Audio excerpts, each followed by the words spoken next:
Wow, kabar mengejutkan timnas Indonesia hari ini. Kabar Alex Pastoor datang usai timnas Indonesia menang besar. Alex Pastoor tiba-tiba akan gunakan taktik andalan untuk lawan Australia. Kira-kira taktik seperti apa itu? Begini info selengkapnya. Wah, tetap ilmu padi coach. Komentar berkelas Nova Arianto usai skuad asuhannya menang besar lawan klub Coach Justin. Nah loh, ada apa ini? Usai didatangi Patrick Kluivert, pemain keturunan Australia tiba-tiba umumkan tinggalkan timnas Indonesia. Kira-kira ada apa ya? Begini faktanya yang pasti bikin kalian terkejut saat mendengarnya. Memang bukan kaleng-kaleng. Langsung dikonfirmasi A1. 4 pemain bintang Eropa siap berjuang bersama Patrick Kluivert di timnas Indonesia. Kira-kira siapa saja mereka? Yuk saksikan beritanya hingga selesai.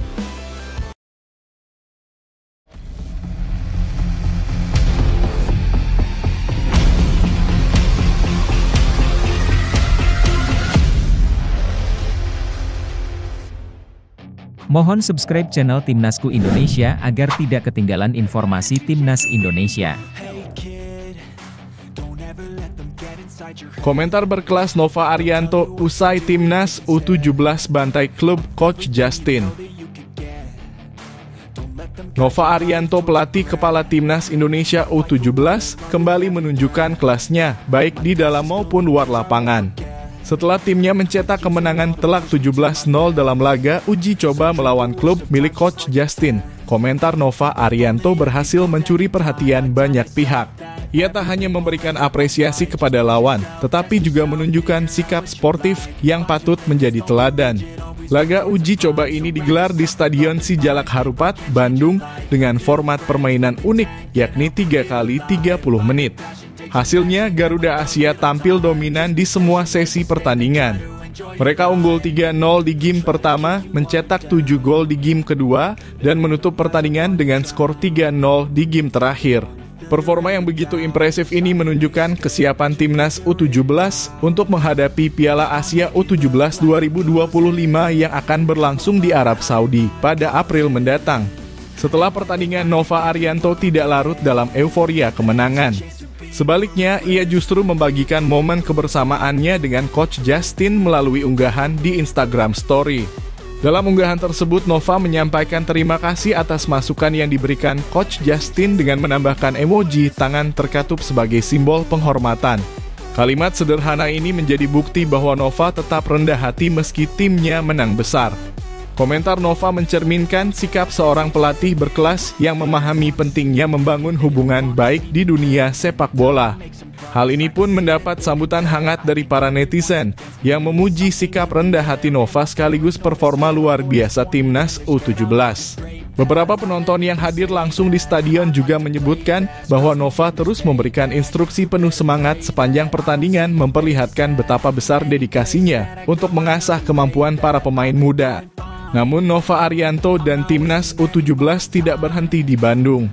Setelah menyelesaikan rangkaian uji coba di kota tersebut, mereka akan melanjutkan pemusatan latihan dalam kurung TC ke Yogyakarta. Sebanyak 34 pemain yang dipanggil akan disaring menjadi 23 pemain untuk dibawa ke Arab Saudi. TC ini diharapkan dapat mempersiapkan mental dan kemampuan teknis tim dengan lebih matang. Bagi penonton yang menyaksikan langsung atau mengikuti perjalanan Garuda Asia, kemenangan ini adalah awal yang menjanjikan. Namun dukungan publik juga dibutuhkan untuk terus memberikan semangat kepada tim muda Indonesia ini. Bagaimana pendapatmu tentang performa Timnas U17 dan sikap Nova Arianto? Apakah kemenangan ini menjadi tanda kebangkitan sepak bola Indonesia? Tulis komentar kamu di bawah dan mari bersama-sama mendukung Garuda Asia untuk Piala Asia U17 2025.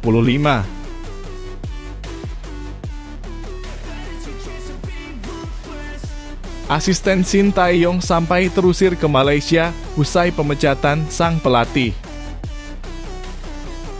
Pemecatan Shin Tae-yong sebagai pelatih Timnas Indonesia terus menjadi perbincangan hangat, terutama karena dampaknya yang merambah ke berbagai pihak. Tidak hanya mengejutkan publik, keputusan ini juga menciptakan situasi sulit bagi staf pelatih, termasuk sang asisten penerjemah Jeong Seok Seo alias JJ. Dengan visa yang kedaluarsa akibat pemberhentian mendadak, JJ kini terpaksa berpindah ke Malaysia tanpa kepastian pekerjaan. Pada Senin 6 Januari 2025, PSSI secara resmi mengumumkan pemecatan Shin Tae-yong meski kontraknya masih berlaku hingga 2027. Keputusan ini datang di tengah perjuangan timnas Indonesia untuk lolos ke putaran final Piala Dunia 2026. Shin Tae-yong yang sebelumnya membawa skuad Garuda melaju hingga putaran ketiga diberhentikan hanya beberapa jam sebelum pengumuman penggantinya. JJ yang setia mendampingi Shin Tae-yong sebagai penerjemah mengungkapkan kekecewaannya melalui Instagram Story. Ia menyebut harus segera meninggalkan Indonesia karena visanya habis, situasi yang menurutnya tidak ia persiapkan karena keputusan yang tiba-tiba. Visa habis karena diberhentikan secara mendadak tanpa persiapan, jadi kesini dulu, tulis JJ dalam unggahannya. Shin Tae-yong sendiri mengaku baru diberitahu soal pemecatannya pada pukul 9.40 pagi hari yang sama. Beberapa jam kemudian, PSSI sudah menunjuk Patrick Kluivert, legenda sepak bola Belanda, sebagai pelatih baru. Proses yang begitu cepat ini menimbulkan spekulasi bahwa pemecatan STY telah direncanakan jauh sebelumnya, meski ia belum diberitahu. Sementara itu, PSSI memberikan tugas berat kepada Patrick Kluivert untuk meloloskan timnas Indonesia ke putaran final Piala Dunia 2026. Timnas kini berada di peringkat ketiga grup C kualifikasi Piala Dunia 2026 zona Asia, hanya selisih 1 poin dari Australia di posisi kedua. Kluivert akan menjalani debutnya melawan Australia pada 20 Maret 2025 di Sydney, dilanjutkan dengan laga melawan Bahrain pada 25 Maret di Jakarta. Keputusan PSSI ini menimbulkan berbagai reaksi. Di satu sisi ada yang mendukung langkah cepat federasi untuk menjaga peluang timnas di kualifikasi. Namun tidak sedikit yang menilai pemecatan Shin Tae-yong sebagai tindakan tidak etis. Apalagi sang pelatih telah membangun fondasi kuat bagi perkembangan timnas. Situasi ini menempatkan staf pelatih, termasuk JJ, dalam kondisi sulit. Mereka kehilangan pekerjaan mendadak dan harus mencari peluang baru di luar negeri. Hal ini menyiratkan perlunya manajemen yang lebih profesional dalam mengelola transisi kepelatihan. Bagaimana menurutmu, apakah langkah PSSI ini tepat atau justru terlalu tergesa-gesa? Apakah Patrick Kluivert mampu membawa timnas Indonesia melangkah lebih jauh? Bagikan pendapatmu di kolom komentar dan mari kita diskusikan bersama.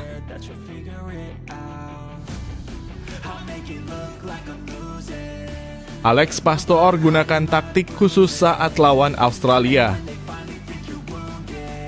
Setelah kemenangan besar timnas Indonesia U17 atas tim dari Coach Justin, perhatian kini beralih ke timnas senior yang sedang bersiap menghadapi Australia dalam kualifikasi Piala Dunia 2026. Kabar mengejutkan datang dari asisten pelatih Alex Pastoor yang menyatakan bahwa timnas Indonesia tidak akan menerapkan strategi total football dalam laga penting tersebut. Pernyataan ini memicu kekecewaan di kalangan fans Garuda yang berharap skuad kebanggaan mereka bermain dengan gaya menyerang yang atraktif.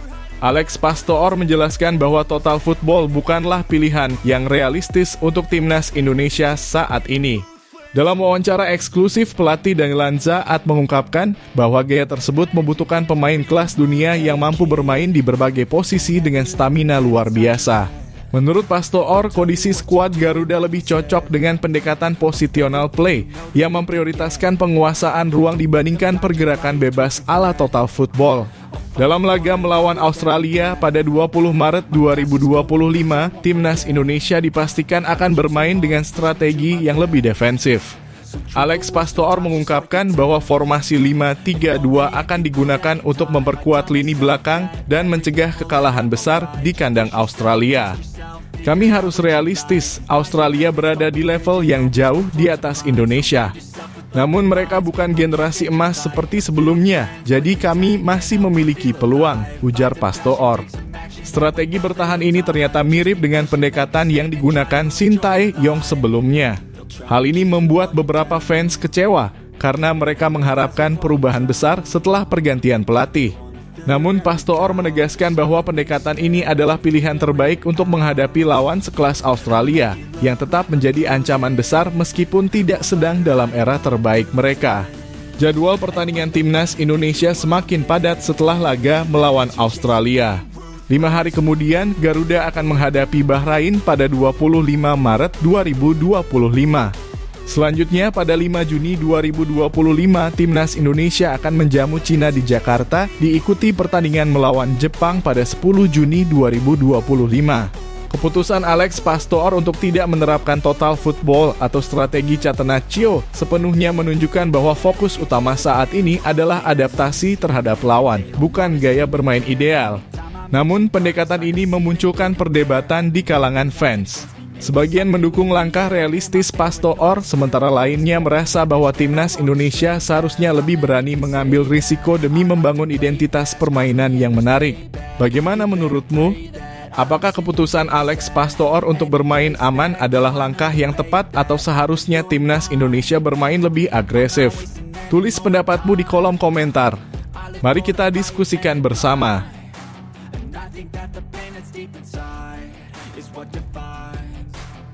Ambisi pelatih Australia jelang lawan timnas Indonesia dan Cina. Australia di bawah komando pelatih Tony Popovich tengah mengusung ambisi besar untuk segera mengamankan tiket ke Piala Dunia 2026. Salah satu langkah krusial dalam perjalanan ini adalah memenangkan 2 laga penting melawan timnas Indonesia dan Cina pada bulan Maret 2025 mendatang. Pertandingan pertama akan mempertemukan Australia dengan Indonesia pada 20 Maret 2025 di Sydney Football Stadium. Ini menjadi laga leg kedua setelah pertemuan pertama di Stadion Utama Gelora Bung Karno (SUGBK) pada September 2024 berakhir imbang 1-1. Kala itu skuad Garuda yang dipimpin oleh Jay Idzes mampu menahan gempuran tim Socceroos, menunjukkan ketangguhan dan kerjasama yang solid. Popovich menyadari pentingnya laga ini, terutama karena Indonesia kini berada di bawah asuhan pelatih baru, Patrick Kluivert. Pelatih berusia 51 tahun tersebut menegaskan bahwa anak asuhnya tidak boleh meremehkan timnas Indonesia, yang saat ini hanya terpaut 1 poin di klasemen sementara grup C. Dengan 7 poin, Australia memimpin grup yang dihuni oleh Arab Saudi, Bahrain, Indonesia, dan Cina semua dengan raihan 6 poin. Menurut Popovich, setiap pertandingan di fase ini adalah harus menang, terutama karena selisih poin yang tipis membuat posisi mereka rentan tergeser. Selain laga melawan Indonesia, Australia juga akan menghadapi Cina beberapa hari setelahnya. Meski Cina berada di posisi juru kunci, Popovich menilai mereka tetap berbahaya, terutama karena mereka juga memiliki ambisi untuk meraih poin penuh. Kami tahu bahwa laga di bulan Maret ini sangat penting, tetapi kami juga menyadari bahwa laga di bulan Juni akan menjadi penentu, ujar Popovich. Pada bulan Juni 2025, Australia dijadwalkan menghadapi Jepang dan Arab Saudi, 2 tim yang juga menjadi pesaing berat dalam perebutan tiket ke Piala Dunia. Hasil imbang melawan Jepang di kandang mereka sebelumnya memberikan kepercayaan diri bagi Socceroos, tetapi Popovich menggarisbawahi pentingnya dukungan penuh di laga kandang untuk mengamankan kemenangan. Popovich optimistis timnya mampu melewati tantangan ini, tetapi para fans sepak bola juga menyadari tekanan besar yang ada di pundak para pemain Australia. Dengan dukungan dari para supporter di Sydney dan atmosfer kandang yang kuat, Australia berharap mampu menampilkan performa terbaik mereka melawan Indonesia dan Cina. Bagaimana menurut Anda? Apakah ambisi besar Australia ini bisa menjadi kenyataan atau timnas Indonesia dan Cina akan memberikan kejutan? Tulis pendapat Anda di kolom komentar dan mari kita diskusikan.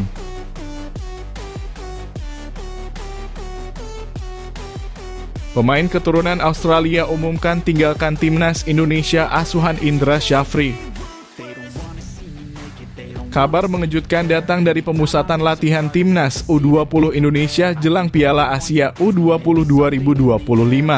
Matthew Baker, pemain muda berdarah campuran Indonesia dan Australia, tiba-tiba diumumkan tidak akan melanjutkan pemusatan latihan bersama skuad Garuda Nusantara.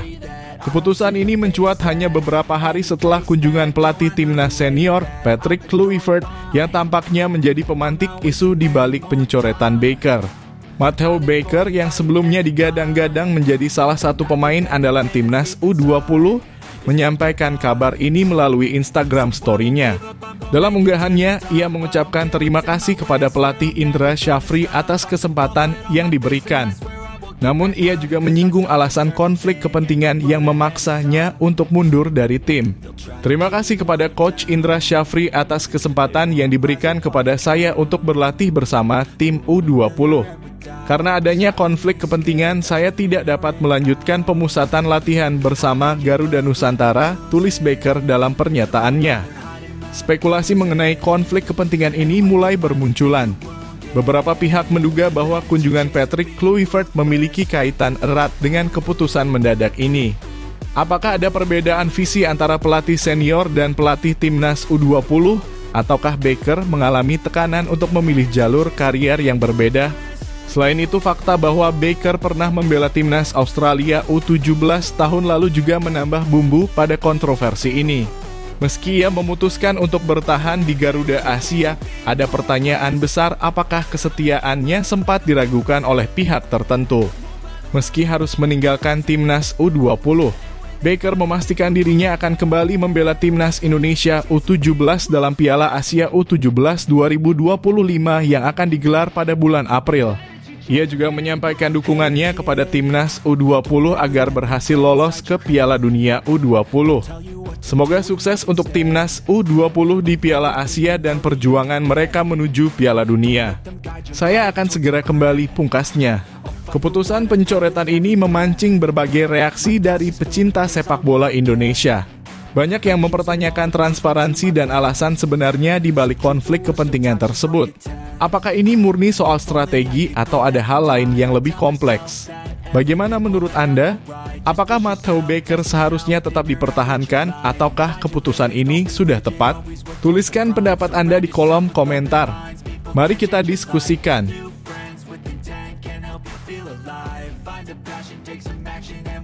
Media Australia menantikan kiprah timnas Indonesia bersama Kluivert. Media olahraga Australia The Roar baru-baru ini menyoroti perjalanan timnas Indonesia yang sedang dalam masa transisi kepemimpinan. Setelah pemecatan mendadak Shin Tae-yong awal Januari 2025, posisi pelatih kini dipegang oleh legenda Belanda Patrick Kluivert. Keputusan ini memicu perbincangan panas mengingat Indonesia masih berada di jalur untuk lolos ke Piala Dunia 2026 melalui kualifikasi zona Asia. Dalam ulasan yang dirilis, The Roar mencatat bagaimana PSSI membuat langkah yang dianggap berani namun penuh risiko. Mereka mempertanyakan pemecatan Shin Tae-yong, pelatih yang berhasil membawa prestasi positif bagi timnas Indonesia, terutama di kancah internasional. Shin yang dikenal luas setelah mengalahkan Jerman bersama Korea Selatan di Piala Dunia 2018, kini digantikan oleh Kluivert yang karier kepelatihannya belum sebanding dengan kejayaannya sebagai pemain. Indonesia saat ini berada di posisi ketiga grup C putaran ketiga kualifikasi Piala Dunia 2026, tertinggal 1 poin dari Australia di posisi kedua. Dengan 4 laga tersisa termasuk menghadapi Australia di Sydney pada 20 Maret 2025, peluang Indonesia untuk melaju ke putaran final tetap terbuka. Namun The Roar mencatat adanya tantangan besar di balik optimisme tersebut. Salah satu isu yang mencuat adalah potensi perpecahan di ruang ganti timnas. Beberapa pemain lokal Indonesia dikabarkan memiliki kedekatan dengan Shin Tae-yong, sementara pemain diaspora, khususnya yang berlatar belakang Belanda, disebut lebih nyaman dengan pendekatan ala Eropa yang dibawa Kluivert. Media Australia itu juga menyoroti bagaimana timnas Indonesia masih bertumpu pada talenta muda seperti Marcelino Ferdinand, Pratama Arhan, dan Asnawi Mangkualam yang memiliki pengalaman di pentas internasional. Ditambah kehadiran pemain naturalisasi seperti Tom Haye dan Rafael Struijk, Kluivert diharapkan mampu memanfaatkan kekuatan kolektif skuad ini untuk mengatasi jadwal padat dan lawan tangguh. Meski banyak yang meragukan kemampuan Kluivert sebagai pelatih kepala, The Roar menyebutkan bahwa pengalamannya sebagai pemain bintang dapat menjadi modal berharga untuk membangun komunikasi yang lebih baik, terutama dengan pemain diaspora. Namun ulasan tersebut juga menggarisbawahi bahwa tugas berat menanti, terutama dalam 2 laga penting melawan Australia dan Bahrain. Selain itu, pemecatan Shin Tae-yong masih menjadi topik sensitif di kalangan supporter Indonesia. Sebagian besar merasa kecewa, bahkan mencemooh kedatangan Kluivert di Jakarta. The Roar menganggap keputusan ini sebagai langkah yang akan diuji di atas lapangan apakah benar membawa dampak positif atau justru menjadi bumerang bagi ambisi Indonesia menuju Piala Dunia. Pergantian pelatih di tengah kompetisi yang krusial jelas menimbulkan perdebatan. Apakah Patrick Kluivert mampu membuktikan bahwa dirinya adalah pilihan tepat? Ataukah keputusan ini akan berujung pada kegagalan Indonesia di kualifikasi? Bagikan pendapat Anda di kolom komentar. Apakah langkah ini mendukung perkembangan timnas Indonesia atau justru menjadi keputusan yang terlalu berisiko? Mari kita diskusikan.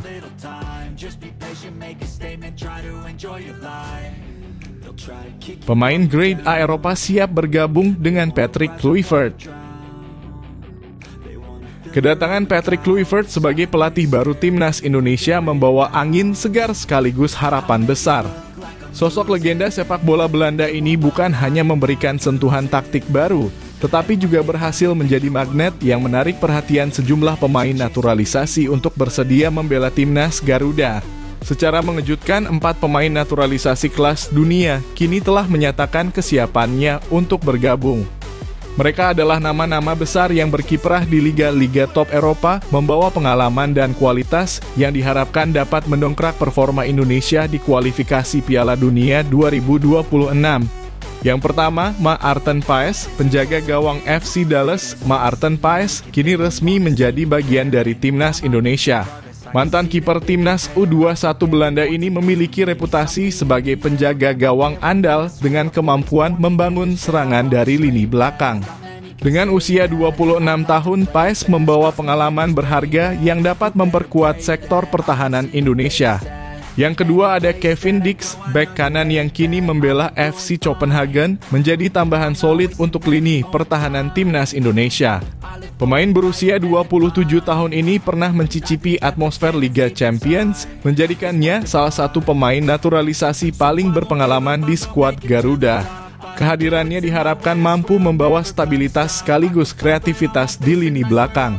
Selanjutnya ada Jairo Riedewald, mantan pemain Ajax yang kini membela Royal Antwerp, selangkah lagi merampungkan proses naturalisasinya.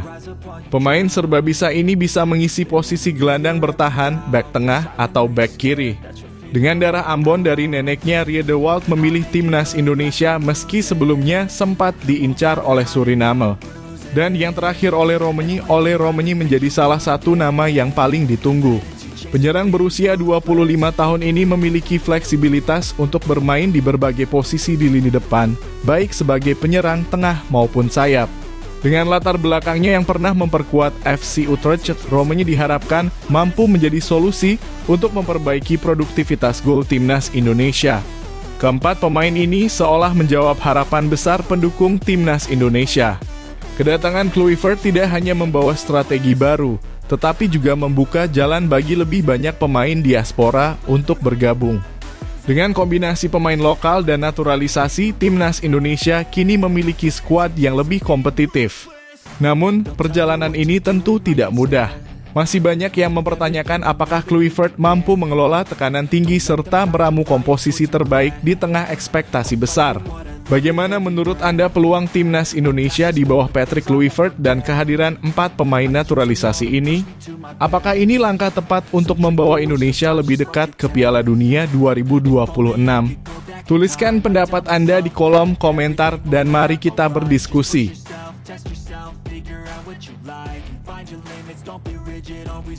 Shin Tae-yong diam-diam lakukan hal ini sebelum dipecat dari pelatih timnas Indonesia.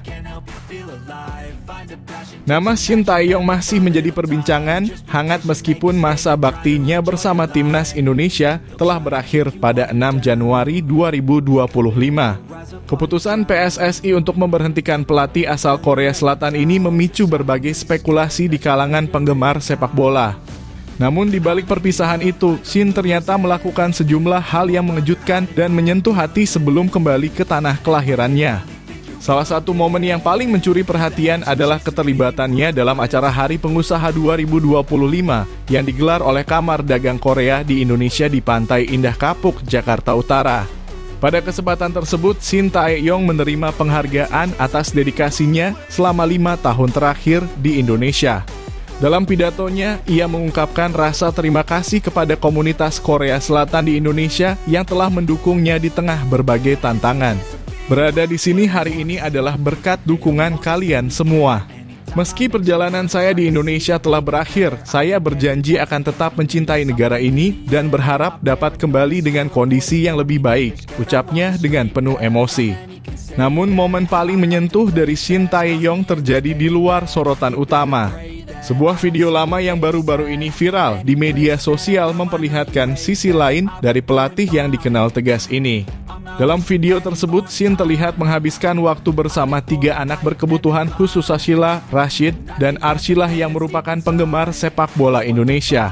Pelatih kelahiran Korea Selatan itu dengan tulus mengajak mereka berbelanja merchandise timnas Indonesia di Garuda Store, Gelora Bung Karno.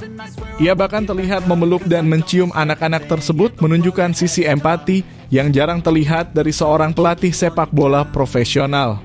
Reaksi bahagia ketiga anak itu mencerminkan kedalaman hati Shin Tae-yong jauh dari hiruk-pikuk dunia sepak bola.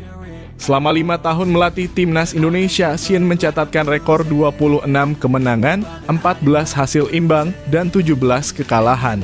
Meskipun perjalanan ini tidak selalu mulus, ia merasa bangga dengan fondasi yang telah dibangun untuk masa depan sepak bola Indonesia.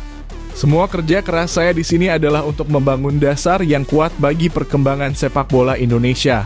Saya percaya hasilnya akan terlihat di masa depan, katanya. Kini Shin Tae-yong memilih untuk kembali ke Korea Selatan, menghabiskan lebih banyak waktu bersama keluarganya. Namun dengan satu janji, cintanya pada Indonesia tidak akan pudar. Bagaimana menurut Anda langkah Shin Tae-yong sebelum dan sesudah meninggalkan timnas Indonesia? Apakah ia layak mendapatkan kesempatan lebih lama? Tuliskan pendapat Anda di kolom komentar. Mari kita diskusikan bersama.